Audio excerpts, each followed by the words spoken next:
si nous parlons de spiritualité. Plus particulièrement, aujourd'hui, nous allons parler de la spiritualité, de la religion, et puis aussi une partie de bouddhisme avec Bruno. Bonjour Bruno. Bonjour Alexandre. Alors, un peu de bouddhisme, parce que tu fais beaucoup de références justement à des maîtres, à du bouddhisme, et je trouve que c'est vraiment alors je sais pas si on peut appeler ça une philosophie, c'est pas une religion, semble-t-il, un courant de pensée. Mais là, quoi ce qu'il en soit, on va y revenir là-dessus. Les religions, là, en ce moment, on en parle. Hein. Il y a des bonnes religions, il y a des pas bonnes religions. Ma religion, elle est meilleure que la tienne. Non, c'est la mienne. Bref, en tout cas, ça fout sacrément le bazar à travers notre planète. Les religions, ça sert à quoi, Bruno ? Au départ, je pense qu'elles ont été instigées par une personne ou un groupe de personnes qui ont eu une réalisation, comme l'appellent les bouddhistes, de la véritable nature de l'esprit, sur lequel on a mis parfois le mot Dieu, le soi, on a donné toutes sortes de thèmes. Alors, moi, je ne suis pas un spécialiste de la religion, donc je ne prêterai pas à ce jeu, mais je parlerai de mon approche de la religion.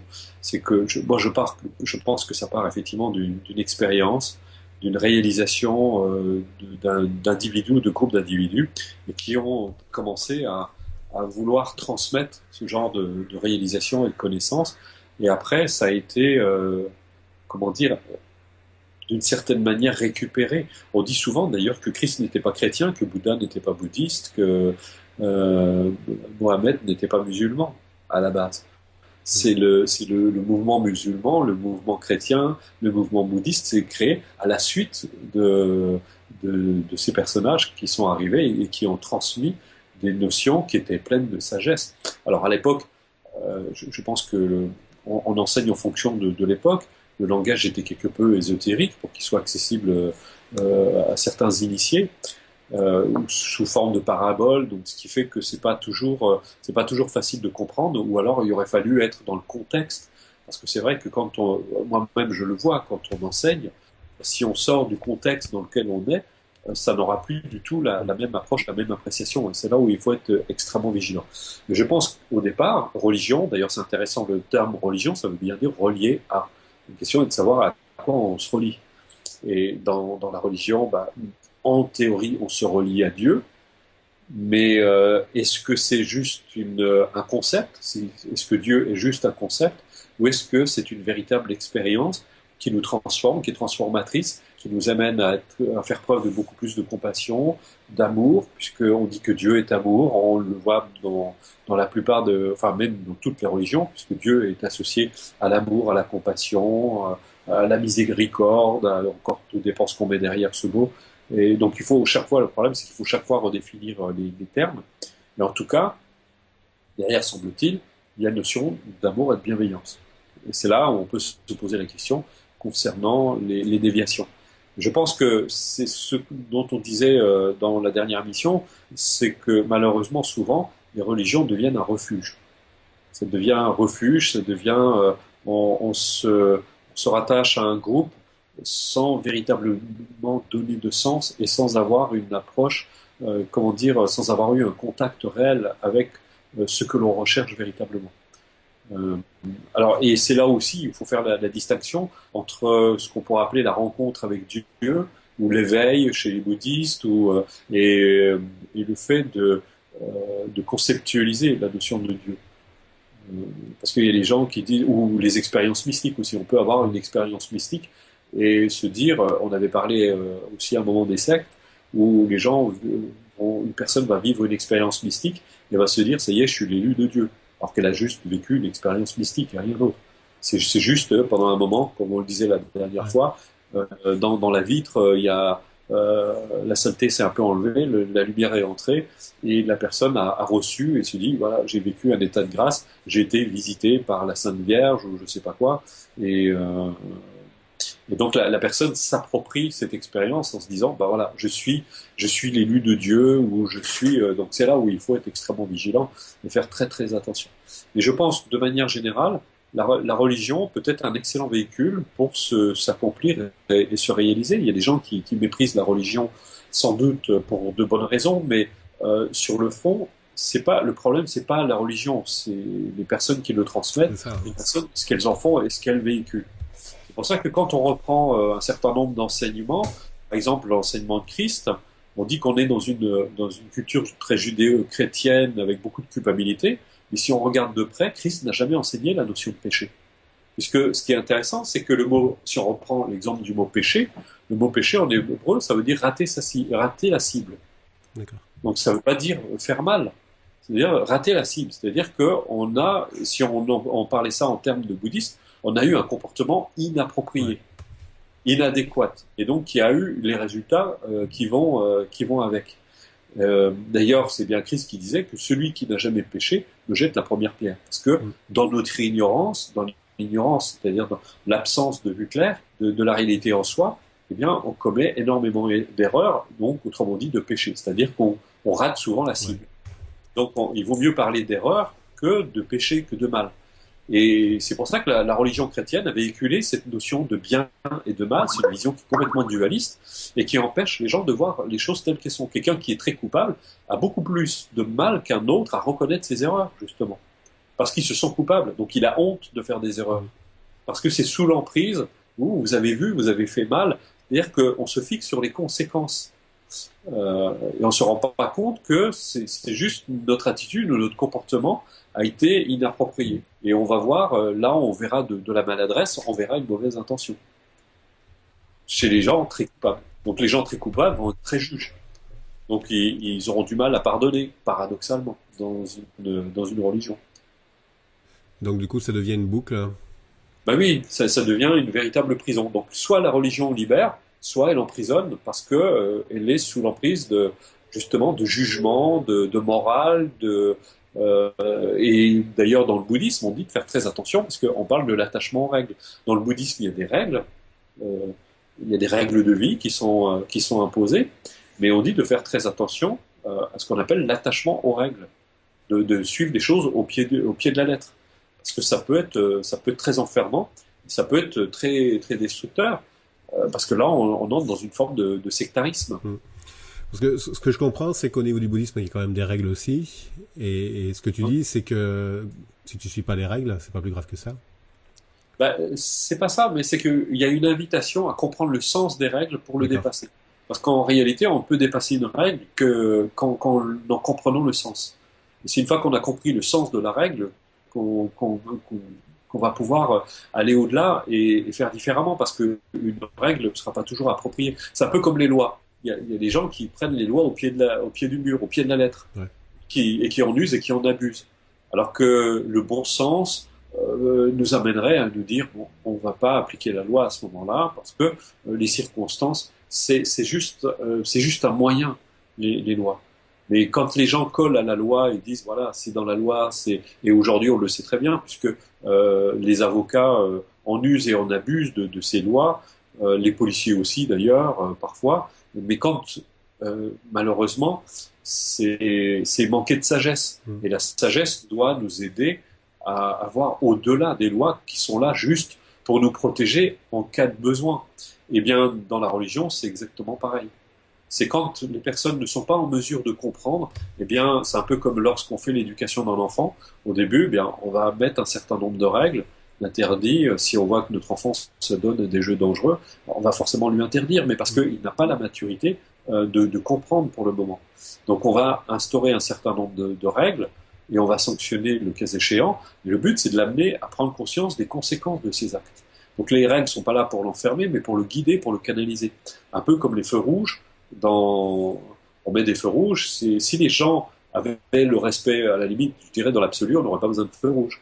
C'est juste pour canaliser. C'est pour canaliser les voitures. Donc on met des panneaux, des sens interdits, des choses comme ça. C'est pour canaliser la circulation. Mais dans l'absolu, en théorie, on ne devrait pas en avoir besoin. Mais c'est très compliqué parce qu'on est très nombreux. Donc c'est pour ça qu'on a besoin d'un certain nombre de règles de vie. Mais la maturité fait qu'on peut dépasser ces règles de vie et pas s'en préoccuper si on a la maturité de pouvoir le faire. Mais ça, c'est encore un autre sujet. Ouais, de vivre sur le bon sens, quoi.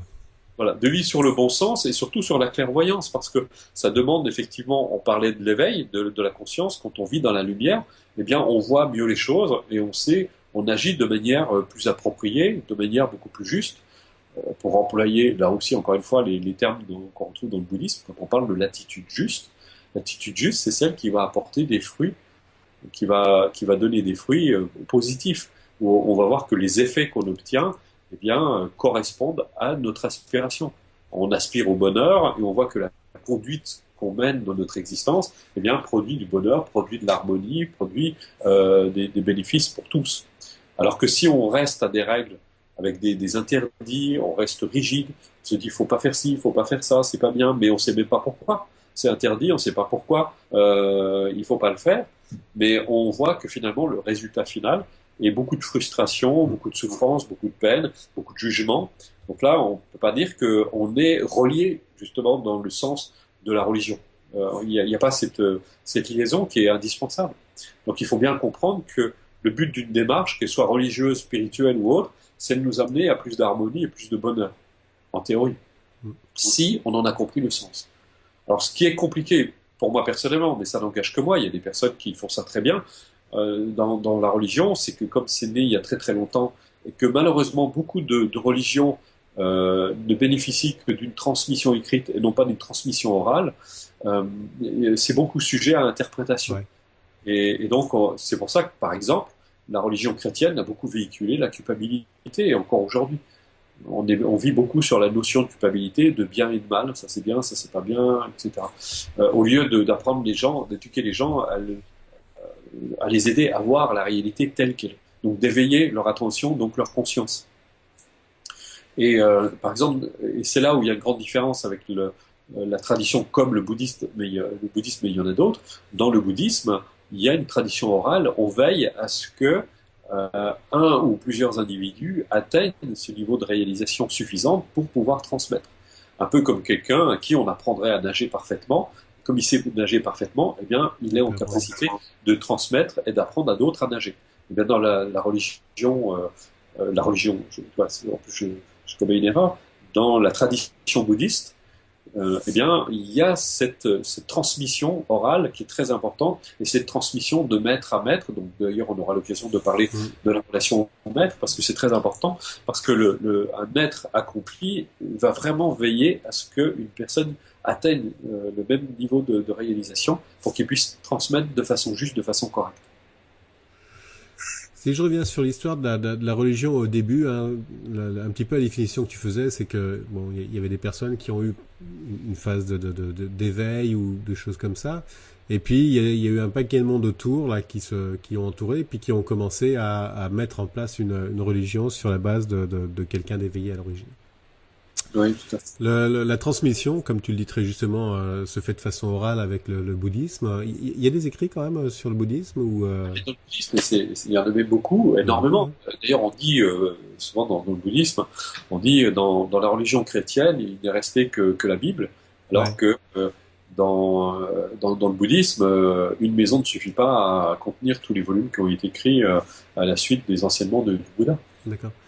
Je reviens sur justement le fait qu'ensuite de ça, il y a une équipe qui s'est mise autour de la personne qui a vécu ça et puis qui a donc monté cette religion. Et là, ça devient une religion quelque part d'homme avec des pensées plutôt mentales et puis la mise en place de règles, d'ailleurs, quelles que soient les religions. Et ensuite de ça, pour la partie catholique, on est resté enfermé sur cette notion de règles, de respect de règles, de notion bien ou mal, et quelque part, on n'en sort pas, quoi. Mais oui, parce que c'est une véritable prison, ça empêche les gens de se libérer, de se réaliser. Bon, en même temps, on pourrait se dire que c'est peut-être pas par hasard si on vit dans un pays où la culpabilité est très présente, parce que là, encore une fois, il y a les inconscients collectifs. Ouais. C'est sûrement pas par hasard, mais en tout cas, c'est un fait, c'est que la culpabilité a des effets extrêmement pervers et négatifs, puisque ça empêche, d'une part, la personne de s'éveiller, de tirer bénéfice de ses erreurs, puisqu'elle se juge chaque fois qu'elle commet une erreur au lieu d'en tirer parti, et ça l'entraîne vers une forme de frustration, de mal-être, de jugement de soi aussi, donc une perte d'estime de soi, perte de confiance en soi. Elle va avoir des angoisses, ça peut entraîner de l'anxiété, donc ça crée plus de perturbations qu'autre chose. J'ai entendu une fois, j'étais effaré d'un psychologue qui disait que la culpabilité était nécessaire. Je ne vois pas où elle est nécessaire. Au contraire, parce que si une personne se libère de la culpabilité, ça va l'obliger à se rendre compte de ses comportements. Parce que contrairement à ce que l'on croit, si on libère quelqu'un de la culpabilité, ça va l'obliger à voir les conséquences de ses actes. La notion de bien et de mal l'empêche de regarder, parce que c'est le juge en bien en mal. Elle dit, tiens, j'ai mal fait, c'est pas bien. Mais elle va pas tirer bénéfice de sa conduite, c'est-à-dire qu'elle va pas examiner comment elle est arrivée à ce résultat. Comme j'ai eu souvent l'occasion de le dire, le résultat, ça veut bien dire résulte de. C'est un aboutissement, c'est la cause, c'est le résultat d'un ensemble de causes et de conditions. Donc, quand une personne n'est pas sous l'emprise de la culpabilité, eh bien, elle va examiner très objectivement ce qui se passe, elle va regarder ce qui se passe, et à partir de là, elle va faire le constat, elle va réajuster sa manière de fonctionner pour avoir un comportement différent. Donc, elle va être dans un processus évolutif. Tant qu'on est dans la culpabilité, on stagne. On ne progresse pas, au contraire, c'est même plutôt l'inverse. C'est qu'on se maintient dans la souffrance parce qu'on est constamment en train de se juger.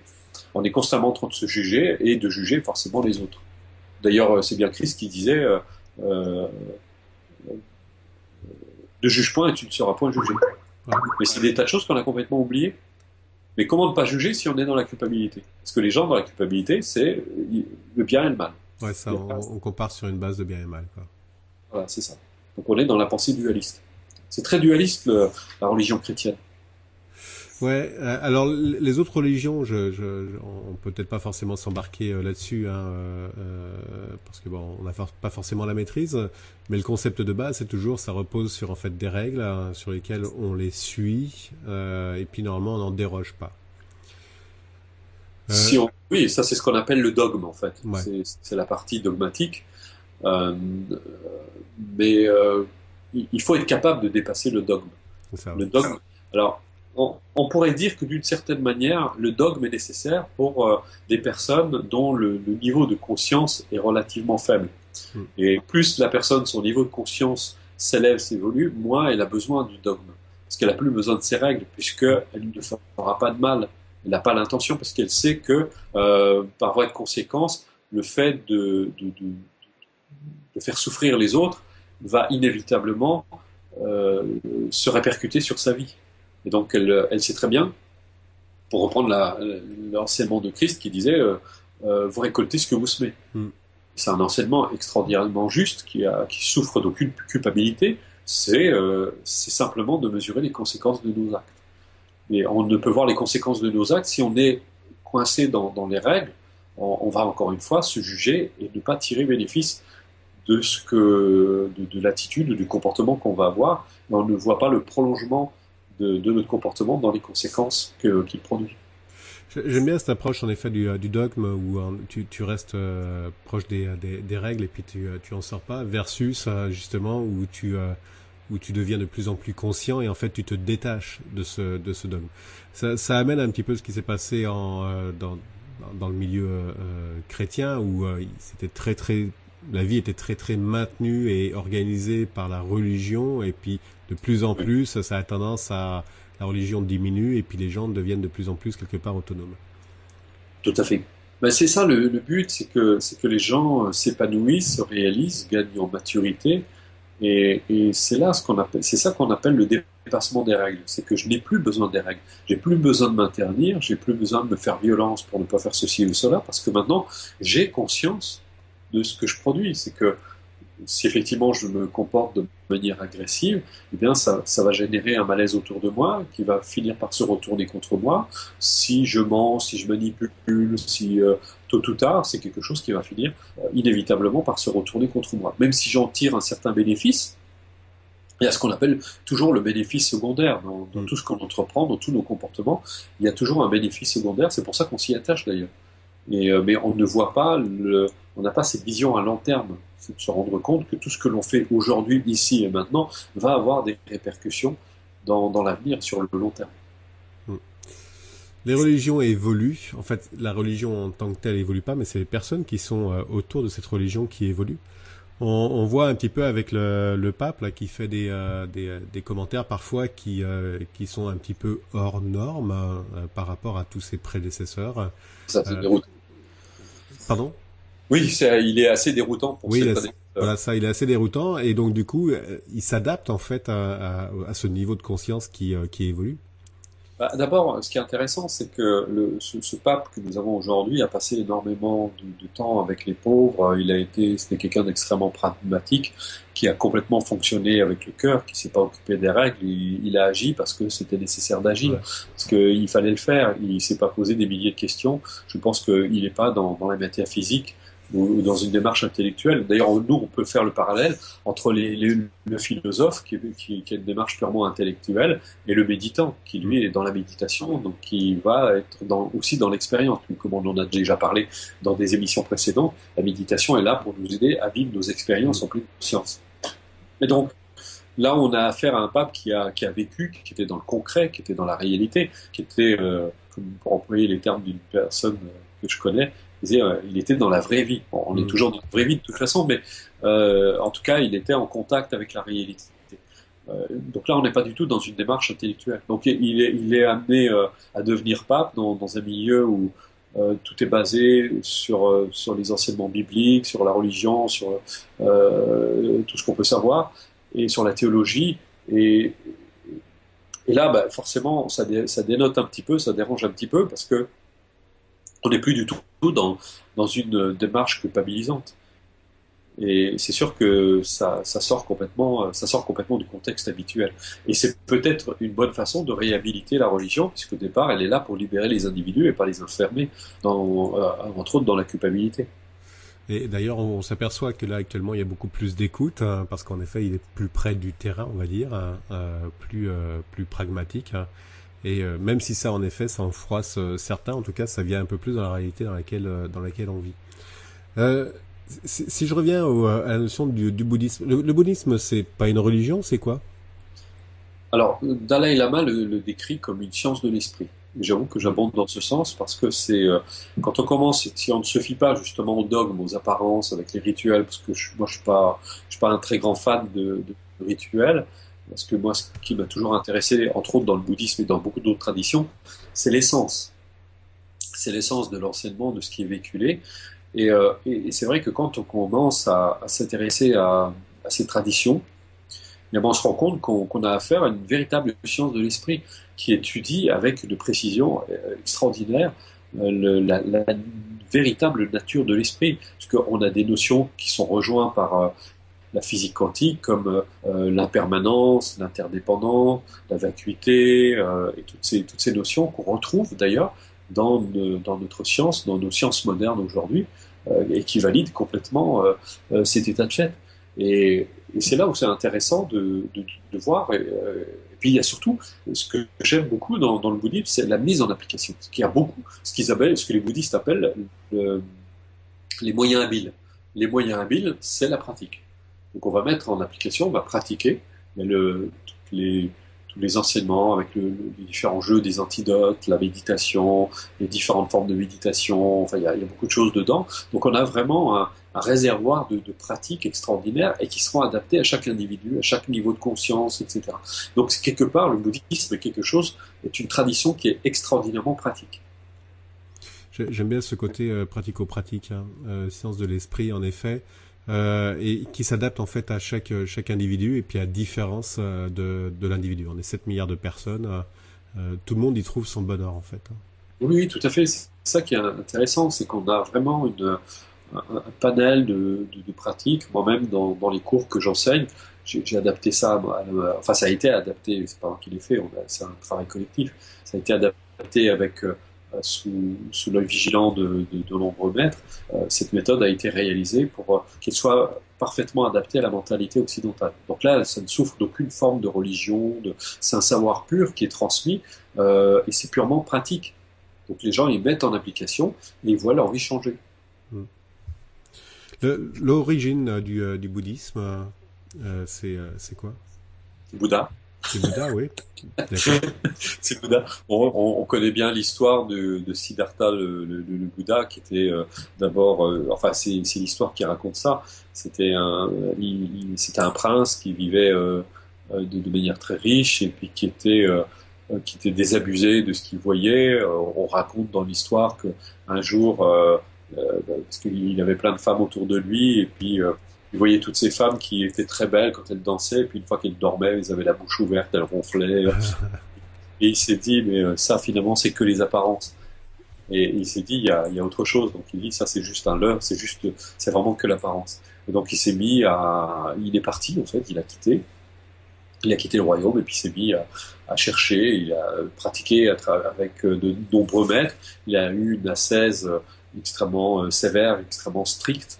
Et puis, on dit qu'il a découvert sa voie, d'ailleurs, ce qu'on appelle la voie du milieu, un jour où il était complètement épuisé, où il a rencontré une femme qui lui a donné à boire. Je ne me rappelle plus exactement l'histoire. Il y en a qui la connaissent certainement mieux. Je ne veux pas m'y prêter parce qu'il y en a qui vont envoyer des mots en disant mais c'est pas du tout ça l'histoire.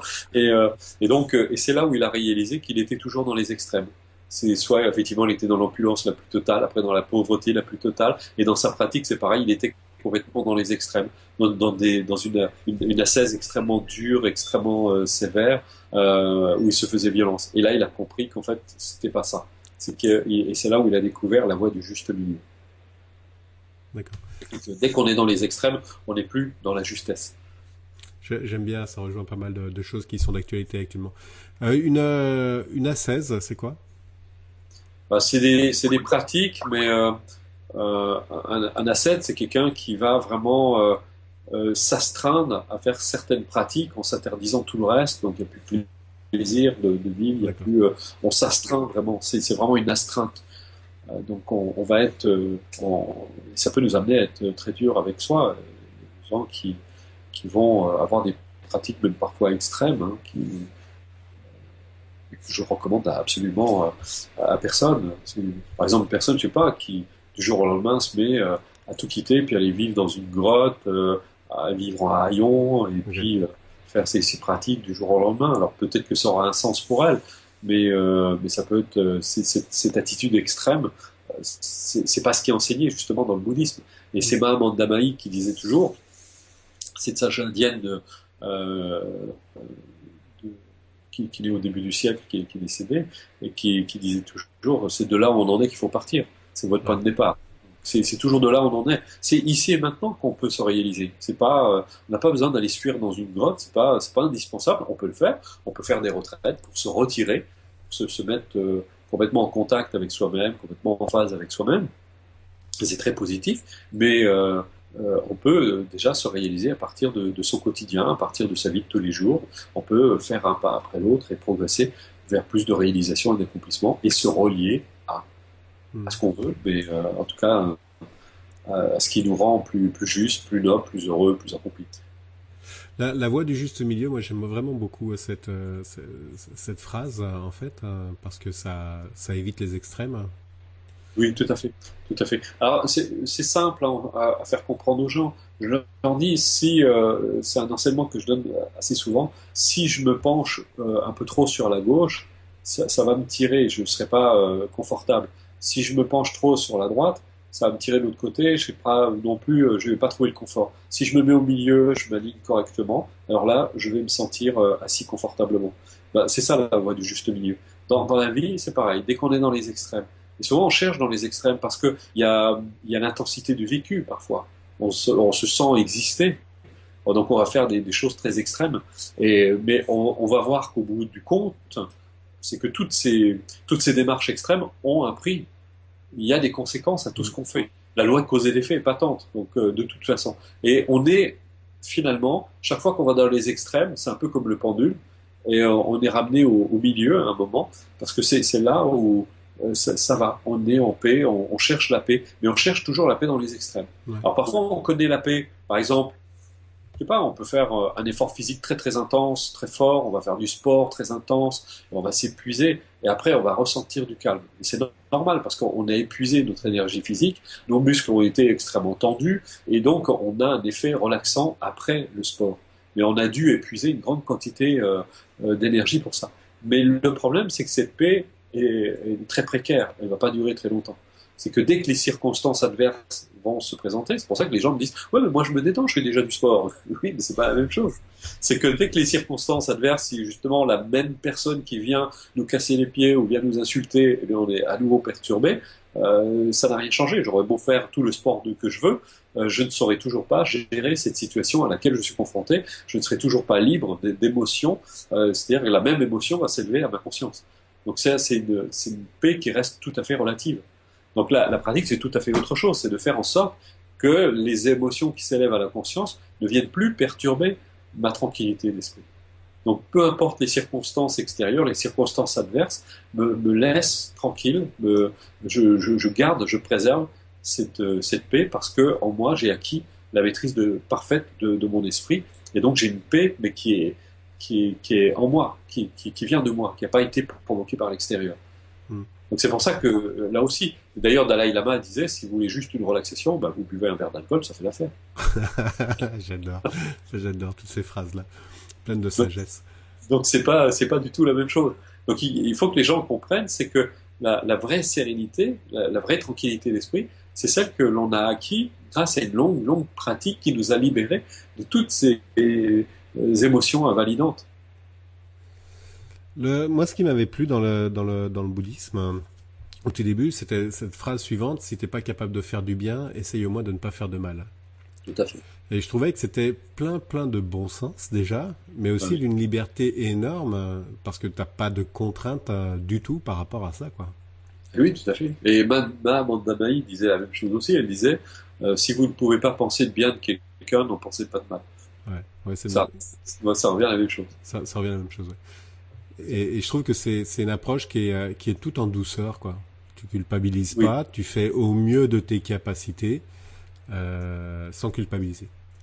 Et on culpabilise pas les autres non plus. On est plus tolérant, on est plus respectueux, on est plus attentif, on comprend, on est plus accueillant, on est plus dans cette démarche voilà, on n'est plus dans un combat, on fait la paix. D'ailleurs, souvent les gens me disent mais euh, comment je peux faire pour trouver la paix? Alors je leur dis bah, arrêtez de vous bagarrer avec vous-même. Ouais, très Voilà. juste. Très juste, ouais. Ça commence par ça, hein. Ouais, tout à fait. Le bouddhisme, le Dalai Lama, on voit un petit peu toute la vie qu'il a eue, hein. Il était quand même au Tibet, il s'est fait éjecter du Tibet. Ça n'a pas été forcément facile. Il y a beaucoup de moines qui ont subi des sévices, qui sont morts d'ailleurs suite à l'invasion chinoise. Euh, et derrière tout ça, il y aurait une capacité de haine énorme par rapport à tout ce qui a été vécu. Ils auraient pu complètement se retourner et puis se bagarrer à mort. Et puis ils l'ont pas fait. Ils sont restés quand même dans une notion de sagesse, de vivre l'instant présent. C'est ça que ça enseigne en fait le Ça bouddhisme. qui est- Mais c'est ça qui est extraordinaire parce que pour nous, ils sont une leçon incroyable de paix. Et je pense que c'était tout à fait mérité que Dalai Lama ait le prix Nobel de la paix parce Mm. que il a jamais été belliqueux. On lui demandait souvent quand euh, on parlait des Chinois, il disait mais c'est extraordinaire, vous n'avez même pas de haine à l'égard des Chinois malgré tout le tort qu'ils ont fait à votre peuple et à vous-même forcément. Et il disait, mais si je nourris de la haine, de la colère, c'est mon esprit qui va être perturbé, c'est pas le leur. Mm. Ça ne les atteindra pas, ça ne changera pas la situation. Donc j'ai tout intérêt à garder mon esprit en paix et m'entretenir dans la colère, dans la haine, dans le dépit, ne fera que m'affaiblir. Et il avait parfaitement raison. C'est et c'est vrai pour chacun d'entre nous. On va se trouver et quand on compare d'ailleurs ce qui est arrivé au Dalai Lama et au peuple tibétain, parce que nous on vit tous les jours comment un rien nous met en colère, comment Mm. si peu de choses, une remarque, et on peut ça nous aide à relativiser. Il ne s'agit pas de minimiser notre douleur pour autant parce qu'on souffre et encore une fois personne n'est égal devant la souffrance, mais ça nous permet de nous dire que voilà, la difficulté, la souffrance, c'est quelque chose de très relatif. Parce que quand on voit effectivement des personnes comme eux, ce qu'ils ont subi, ce qu'ils ont traversé, c'est quelque chose d'extraordinaire. Moi, j'avais rencontré un grand maître tibétain qui rentrait d'un camp de concentration. Il avait passé 10 ans, il avait été torturé, il avait cassé les cailloux pendant 10 ans dans des camps chinois. Mais c'était quelqu'un qui avait un sourire extraordinaire, qui avait une bienveillance, et je me disais, mais quelle leçon! Mm. Pas un gramme de haine, pas un gramme de colère, rien. J'ai trouvé ça vraiment fantastique. Je trouve ça extraordinaire. Et c'est ça, pour moi, la plus grande des victoires, c'est vraiment la victoire sur soi. C'est vraiment la plus haute victoire qu'on puisse réaliser. C'est d'arriver à ce niveau de réalisation malgré tout ce qu'a subi cette personne. Elle n'était jamais elle était victime, jamais elle avait un mot négatif à l'égard des Chinois. Et pourtant, il disait que par moments, il éprouvait de la haine. Bah forcément, quand il était torturé, c'était difficile de ne pas éprouver de la haine. Donc il disait qu'effectivement, il a éprouvé de la haine, mais il comprenait très vite que la haine allait l'entraîner dans le chemin de la souffrance. Donc ils renoncent très vite parce qu'ils savent que on peut se trouver, on en parle souvent, on a parlé lors des émotions, mais on peut se trouver toutes sortes de bonnes raisons d'être en colère. Et peut-être qu'on aurait raison d'être en colère, mais le problème c'est que ça va nous faire souffrir, ça va affecter notre santé, et on ne sera pas plus heureux pour autant. C'est ça qu'on remarque, hein, cette sagesse de dire, mais je vais aller vers la simplicité. C'est le terme qui vient, en fait. Pour moi, le bouddhisme, c'est quelque chose de relativement simple, avec des concepts relativement simples, et tu te prends pas la tête. Ce que disait le Dalai Lama, c'est très juste, dans le sens, si je m'en fais, ou si je suis mécontent, c'est en fait sur moi que ça va travailler, plus que sur les Chinois. Et c'est tout à fait juste. Complètement. Et c'est vrai pour nous, à chaque, dans notre quotidien. C'est que, alors, il ne s'agit pas de refouler ses émotions, il ne s'agit pas de mépriser sa douleur, on en a parlé dans l'émission précédente. Il ne s'agit surtout pas de refouler ce que l'on ressent, bien au contraire. Comme on l'a dit, on parle plus de transcendance, d'être capable de transcender ses émotions, de les dépasser, d'aller au-delà. Et ça ne peut se faire que au prix d'une longue pratique. Quand on voit aujourd'hui des coachs qui nous font croire qu'en quelques séances, en 10 leçons, on va transformer sa vie, mais ça, j'ai vraiment beaucoup de mal de le croire, parce que quand on a compris comment fonctionne l'esprit et comment ça peut avoir des ramifications vraiment très profondes, toutes nos tendances, toutes nos habitudes, ce sont des habitudes qui sont profondément ancrées. On ne peut pas s'en libérer comme ça en un claquement de doigts, en faisant une séance ou deux, ou même faire de temps en temps de l'hypnose ou ce genre de choses. C'est impossible. On ne peut vraiment pas se défaire de ça. Donc c'est au terme d'une longue pratique. Donc c'est pour ça que c'est important de ne pas nier ce qu'on ressent ou ce qu'on éprouve, mais de voir comment on peut s'en détacher et s'en libérer grâce à la pratique. Donc c'est là où on se dit que quand on voit ce que ces personnes ont réalisé, qui est vraiment extraordinaire, vraiment une victoire absolument fantastique, et de se dire que moi, avec mes petites histoires au quotidien, si ces personnes ont réalisé ce genre de choses, c'est pas bien énorme, et ça je peux facilement le dépasser. Donc c'est vraiment à la même mesure. Et d'ailleurs, on dit que nos difficultés sont à la mesure de ce qu'on peut réaliser, de ce que l'on peut libérer. Donc si ça nous arrive, ça n'est pas par hasard.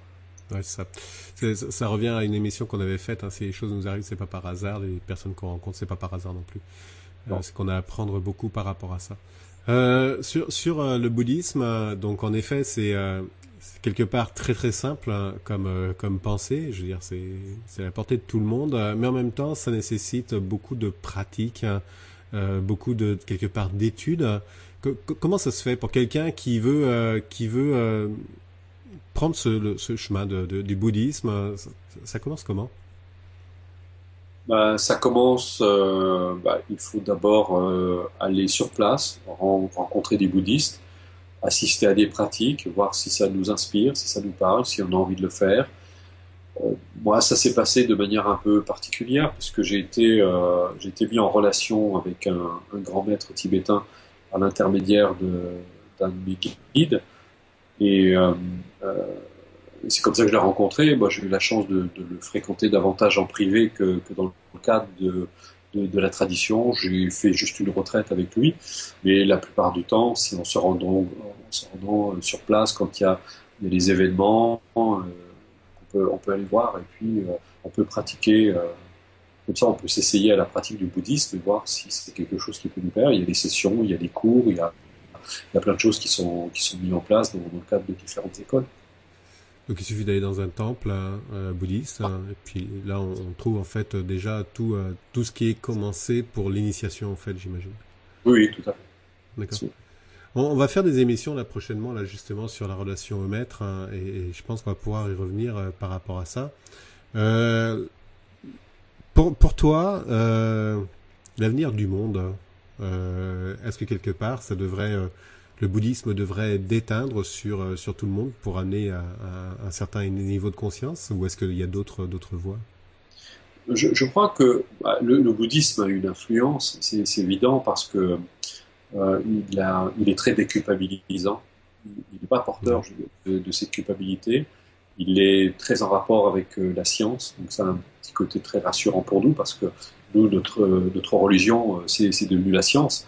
Alors, on parlait des religions tout à l'heure, et c'est vrai que la religion a été complètement désacralisée par la science, parce qu'elle a mis à jour des bouts d'incohérence dans lesquels on vivait à travers la religion. Mais c'est pas la religion elle-même, c'est ce qui a été véhiculé, certains enseignements qui ne correspondaient pas et qui ne se vérifiaient pas dans la réalité. Et là, avec le bouddhisme, on a quelque chose de très différent, puisque la physique quantique rejoint parfaitement ce que transmet le bouddhisme. Et c'est ça qui est intéressant. Moi-même, j'ai des amis qui sont physiciens et qui me disent la même chose. Quand on parle, on tient exactement le même langage. C'est ça qui est intéressant.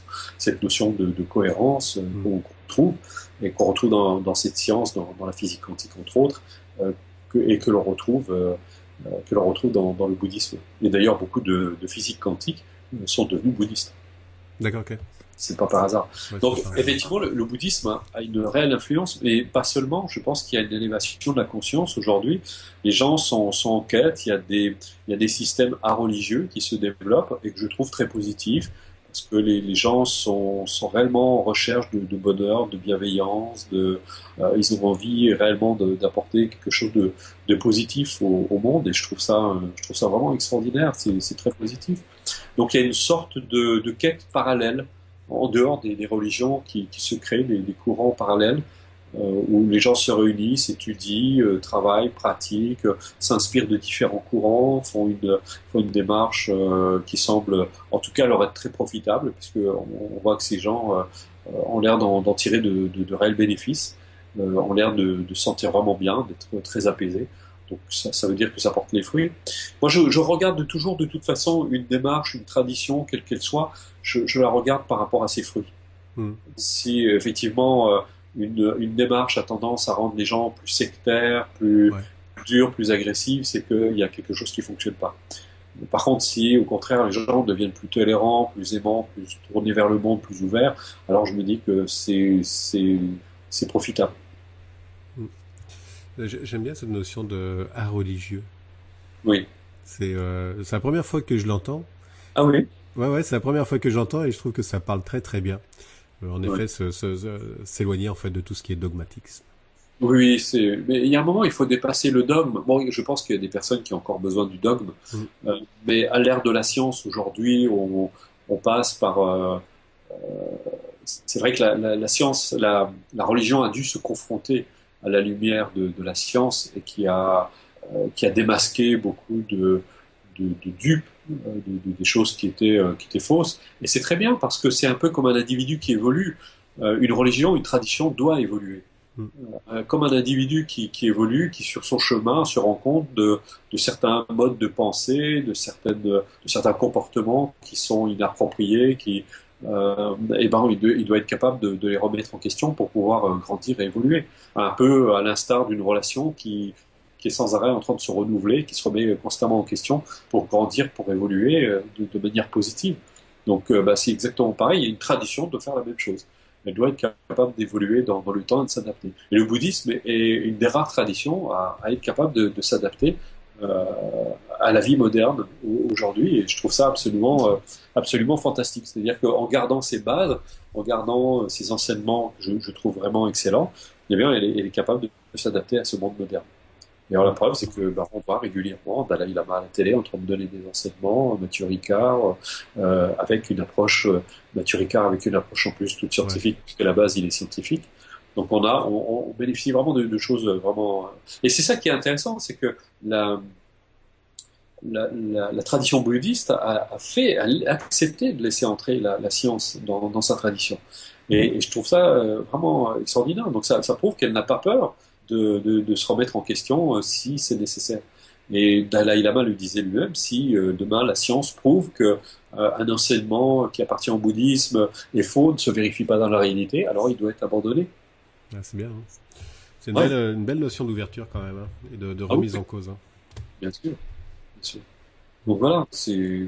Mais donc pour résumer ce qu'on dit depuis le début, je suis tout à fait. J'ai pas d'a priori à l'égard des religions parce que j'ai d'ailleurs des amis musulmans qui sont vraiment des personnes extraordinaires, qui sont exquises, qui sont dans une démarche de grande ouverture et d'amour aux autres, dans la mesure où ça amène la personne à vraiment développer ses qualités profondes et humaines. Alors on peut dire que c'est une bonne tradition. Et c'est pareil, j'ai des amis qui sont chrétiens, j'ai des amis qui sont juifs, j'ai des amis de toute tradition, et je trouve que ce sont des personnes vraiment merveilleuses parce que elles travaillent, elles pratiquent leur tradition avec beaucoup de bon sens, Ouais. avec beaucoup de sagesse et beaucoup d'humilité et d'ouverture. D'ailleurs, c'était un rabbin qui disait que pour rencontrer Dieu, il fallait s'incliner très bas. Ok. Donc Intéressant. c'est une leçon d'humilité. Ouais, intéressant. Ouais, intéressant. Euh, En dehors de l'émission, tu m'as parlé du yoga tibétain. Je sens que je vais éternuer dans pas long. Du yoga tibétain, c'est quoi? Alors c'est une pratique qui fait partie du bouddhisme tibétain que j'ai découvert d'ailleurs. Je connaissais déjà le bouddhisme, le yoga tibétain, mais je ne le pratiquais pas. Et donc je me suis formé depuis plusieurs mois au yoga tibétain. Et j'ai trouvé que c'était une pratique extraordinaire. D'abord parce que souvent, pour beaucoup de pratiquants, ont tendance à rester beaucoup dans le mental. Ouais.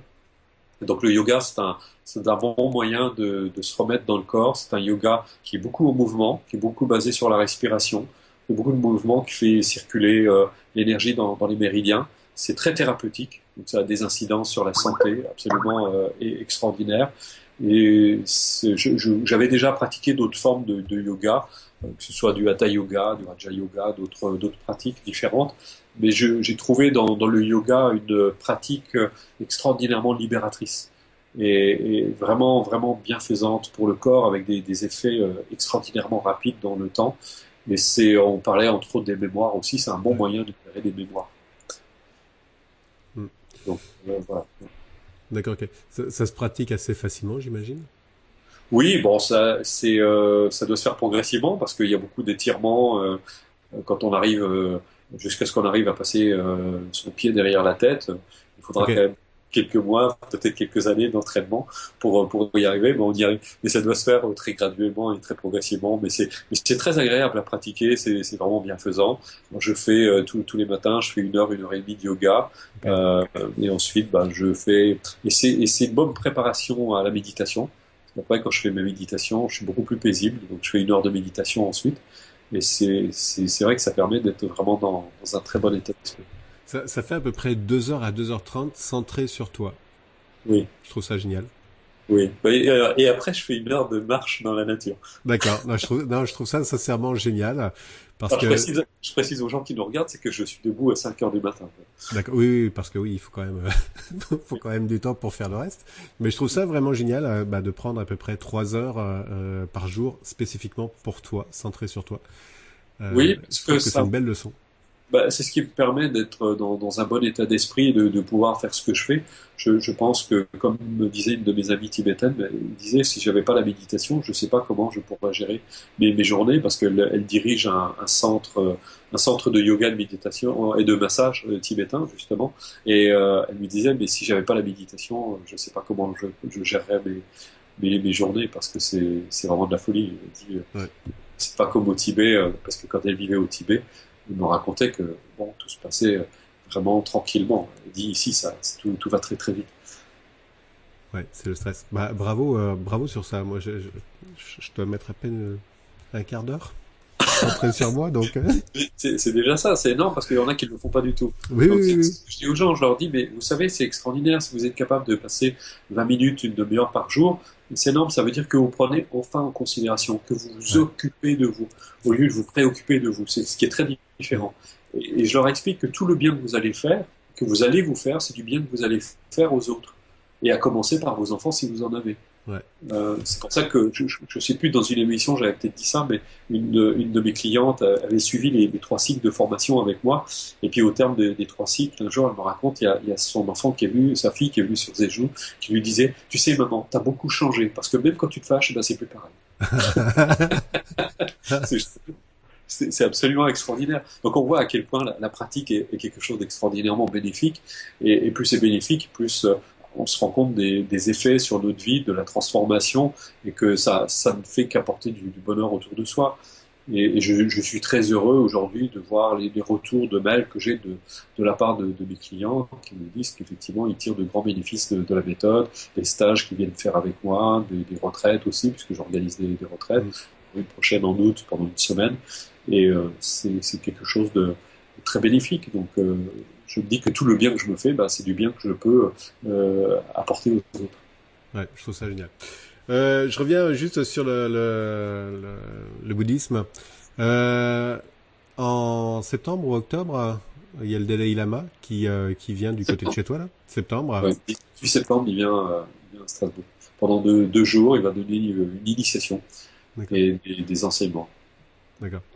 Donc c'est un bon moment pour les personnes qui veulent le rencontrer, bah d'y aller. Je pense que c'est encore ouvert, il y a encore des places. Ah oui, c'est encore ouvert, il y a encore de la place. Je crois qu'il sera à Bruxelles aussi, pour ceux qui viennent de Belgique. Je pense qu'il va faire une tournée. On va en profiter parce que, à mon avis, il est arrivé à un certain âge. Donc, Ouais. bon, il est en pleine forme, mais L'enseignement, tu dis que c'est une initiation, c'est ouvert à tout le monde en fait. oui, c'est une initiation. Donc, c'est ouvert à tout le monde et il y aura des enseignements. Si on aime rester assis pendant très longtemps, écouter les enseignements, on peut y aller. Ouais, je pense que ça se fait en français. Oui, Sur, il y a des traducteurs. Bah, dans la mesure où c'est en France, oui, c'est traduit en France. Alors, il y aura un traducteur. La dernière fois que j'avais fait une session de formation avec le Dalai Lama, c'était Mathieu Ricard qui traduisait. D'accord, ok. Ouais. Je pense que ça peut être une belle opportunité. Donc en septembre là, dis donc le temps est passé un peu plus vite que ce que je pensais.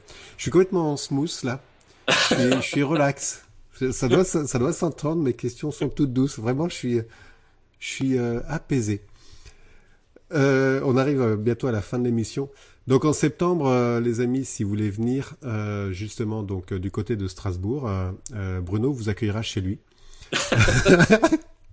J'ai une toute petite maison. Tu t'y attendais pas, hein. Mais quoi qu'il en soit, ça permettra de, si vous voulez vous initier, justement, c'est un bon moment de vivre cette initiation. En plus, ça par le Dalai Lama, donc je veux dire, c'est un beau grand moment. Il reste à peu près 7 minutes, un peu moins de 7 minutes. Qu'est-ce qu'on pourrait dire justement en synthèse sur les religions, sur le bouddhisme, sur l'évolution un petit peu de la conscience? Je crois qu'il faut garder à l'esprit que la religion, pour ceux qui pratiquent la religion ou une démarche, quelle qu'elle soit, elle ne doit pas nous enfermer. Elle doit au contraire nous ouvrir. Elle doit nous ouvrir au monde, elle doit nous aider à aimer davantage. Et d'ailleurs, comme disait Dalai Lama, l'amour implique de grands risques. Mm. Bon, parce que je me souviens quand j'ai enseigné en cabinet, j'avais régulièrement des personnes, certaines personnes étaient plus difficiles, et je me faisais un défi d'arriver à les aimer malgré leur comportement. Et c'était un superbe entraînement pour moi, parce que ça m'aidait, grâce à elles, et ben, ça me permettait de me dépasser moi-même et de me réaliser un peu plus. Donc, plutôt que de chercher, d'attendre le bonheur à l'extérieur, il faut le trouver en soi-même. Et c'est ce que nous apporte la tradition, et c'est ce que nous apporte la religion, c'est ce qu'elle doit théoriquement nous apporter, nous amener à comprendre que notre bonheur ne dépend pas de l'extérieur, mais de notre propre accomplissement, de notre propre réalisation. Et à ce moment-là, on peut dire que on a un bon véhicule, quelle que soit la tradition qu'on utilise. Mm. Et il faut aussi, je pense que souvent les gens, quand ils sont dans une tradition, manquent de tolérance à l'égard des autres traditions. Je pense que c'est très important de respecter, de jamais croire que notre tradition est la meilleure. Mm. C'est celle qui nous convient. Et il faut le respecter, parce que c'est celle qui convient, celle qu'ont choisi les autres, eh bien, c'est celle qui leur convient. Je pense c'est important de respecter les différences. Garder cette tolérance et puis cette ouverture par rapport justement aux religions des autres. Tout à fait. Eh ben écoute, merci. Ben, c'est moi qui te remercie pour ces émissions, parce que je trouve ça extraordinaire. Ouais. Ouais, je trouve que c'est pareil. Il y a énormément de choses qui sont échangées et puis grâce à toi, tu nous partages vraiment beaucoup de choses et j'ai toujours un réel plaisir à faire ces émissions avec toi. Elles sont riches, elles sont riches, elles sont riches. Ben, en tout cas, c'est partagé. Merci bien. Prochaine émission, on va faire une émission sur la puissance de l'inconscient. Oui. Ça va être intéressant. On va parler de pas mal de choses autour de la clairvoyance. On parlait de l'intuition. On parlait de pas mal de choses comme ça. Tout à l'heure, hors émission, on parlait de personnes qui arrivent à avoir des dons pour guérir, en tout cas. Donc, on va en parler. Ça va être intéressant. Et puis, l'émission suivante, ça sera la relation avec le maître, hein. Donc, en effet, cette relation qu'on peut avoir avec un maître tibétain ou autre d'ailleurs, bouddhiste ou autre, mais cette relation d'élève à maître, on avait un petit peu abordé ça lors d'une émission précédente avec les sectes et puis les relations au maître. Mais là, on va rentrer beaucoup plus en profondeur et puis tu vas nous parler de ton expérience justement sur cette relation et puis les maîtres que tu as pu rencontrer et qu'est-ce que tu en as retiré, comment est-ce que tu as vécu ça, ces notions de respect et puis d'échange et puis de recentrage sur soi. Avec grand plaisir. Eh ben, écoute, merci bien à tous, les amis. Ben, vous connaissez la suite. Hein, vous pouvez cliquer, visiter, promenez-vous, profitez, échanger, partagez, pardon,